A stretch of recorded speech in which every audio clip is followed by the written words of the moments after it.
આપણે હંમેશા બધા જ, હું પણ, તમે પણ, સાવ બાળક હોય ને ત્યારથી છોકરાને એવું શીખવવામાં આવે.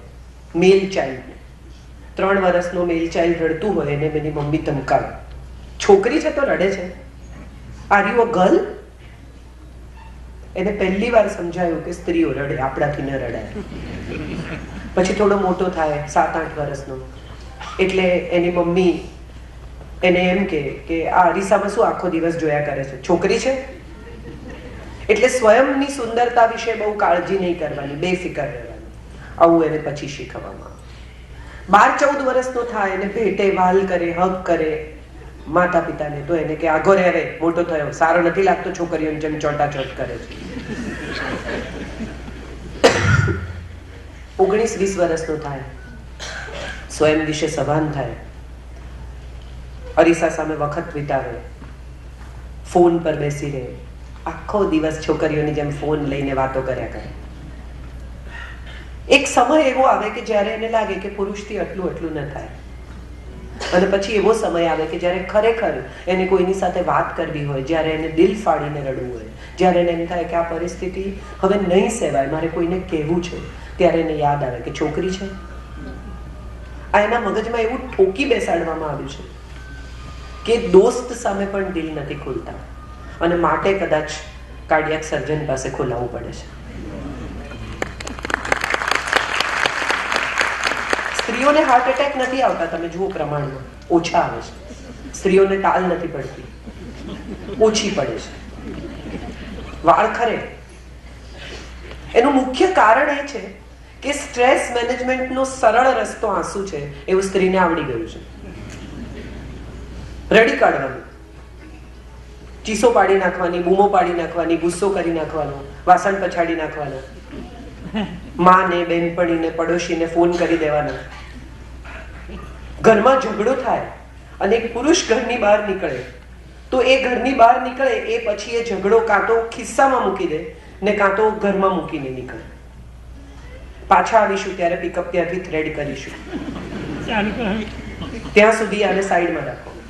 અને હજી પતિ ઘરની બહાર નીકળીને ગાડીનો સેલ મારે એ પહેલા તો બેનપણી, માં, બેન, અડધું સુરત જાણતું હોય કે ઘરમાં શું થયું. પછી એને આમ કહ્યું, પછી મેં આમ કહ્યું, આખું એટલે ડાયલોગ ફોર્મેટમાં આખી વાત કહેવાય છે. આમ જુઓ તો બહુ સરળ રસ્તો છે સ્ટ્રેસ મેનેજમેન્ટ કરવાનો, પણ એ કર્યા પછી જે થાય છે ને એ વધુ ડેન્જરસ એટલા માટે છે કારણ કે એ તો એની બુદ્ધિ મુજબ તમને સલાહ આપશે. માણસ એટલે શું? એનો અનુભવ અને એમાંથી એને લાગેલું જ્ઞાન. મારું હાર્ટબ્રેક થયું તો મેં એમ નક્કી કર્યું કે હવે જિંદગીમાં કોઈ પુરુષ તરફ નહીં જોઉં. નક્કી નથી કર્યું, પણ મારું હાર્ટબ્રેક થયું તો મેં નક્કી કર્યું કે નો મેન ઇન માય લાઈફ. અને એક બીજી સ્ત્રીનું હાર્ટબ્રેક થયું તો એને નક્કી કર્યું કે I will give another chance to life. આમાંથી કોની સલાહ માનવાની? પુરુષનો ઉછેર માટલાની બાજુમાં પાણી ઉભા રહીને માંગવાનું છે. બિલકુલ માટલાની બાજુમાં ઉભો હોય તો પણ બેનને બૂમ પાડે, પાણી આપ, અને બેન પાણી આપે, ન આપે તો માં એને એમ કે પાણી આપ બેટા ભાઈને, એવું નહીં કરવાનું. અને જો દીકરી બહારથી થાકેલી આવીને તડકામાં એમ કે મમ્મી પાણી, બેટા જાતે લેવાની ટેવ પાડવાની, કોણ આપશે તને ત્યાં? સ્ત્રીનો સ્વભાવ ઇનસિક્યોરિટી છે. કેમ છે? સાવ બાળપણથી એને એવું શીખવવામાં આવ્યું છે કે આ તારું ઘર નથી, તારું શરીર એ તારું દુશ્મન છે, તારું સૌંદર્ય એ કાં તો કાતિલ છે જે તને મારશે અને કાં તો કાતિલ છે બીજાને મારશે. વર્શિપ થઈ શકે આ બ્યુટીની, આ બ્યુટીને પ્રેઝ કરી શકાય એવું કદી કોઈને શીખવતું જ નથી. 12-13 વર્ષની છોકરીને માં એવું શીખવાડે કે અમુક પ્રકારના કપડાં નહીં પહેરવાના, ટૂંકા કપડાં નહીં પહેરવાના, બેકલેસ નહીં પહેરવાનું, એકલા બહાર નહીં જવાનું, 7 વાગ્યા પહેલા ઘરે આવી જવાનું. પણ કોઈ માં પોતાના 13-14 વર્ષના દીકરાને એવું શીખવાડે છે કે બેટા સુંદર છોકરી, સેક્સી પગ હોય, ટૂંકો સ્કર્ટ પહેર્યો હોય અને પસાર થતી હોય તો ટીકી નહીં જોવાનું, it's not a good idea.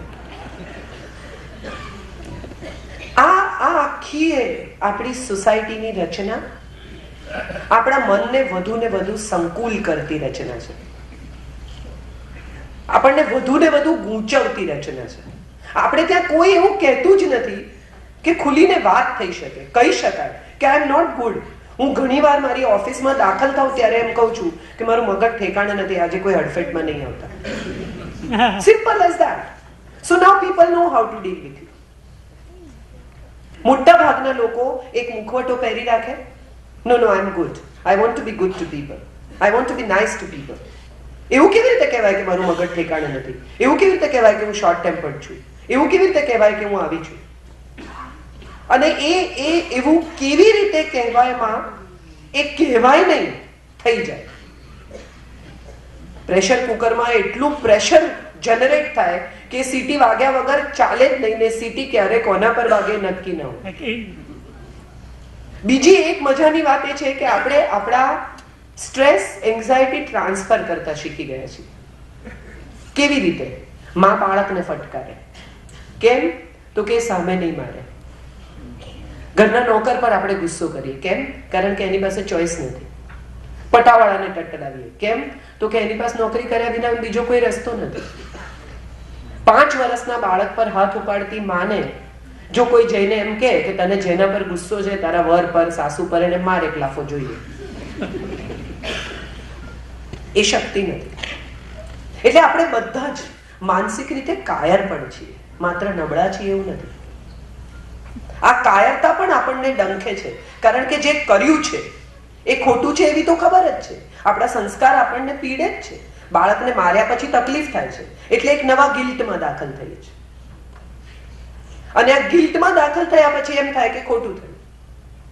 આ ધીમે ધીમે ધીમે ધીમે ક્યુમ્યુલેટિવ ઇફેક્ટમાં અમુક ઉંમરે પહોંચતા સુધીમાં માણસ એટલો ગૂંચવાઈ જાય છે કે કયા છેડાથી શરૂ કરવું એની એને ખબર જ નથી પડતી.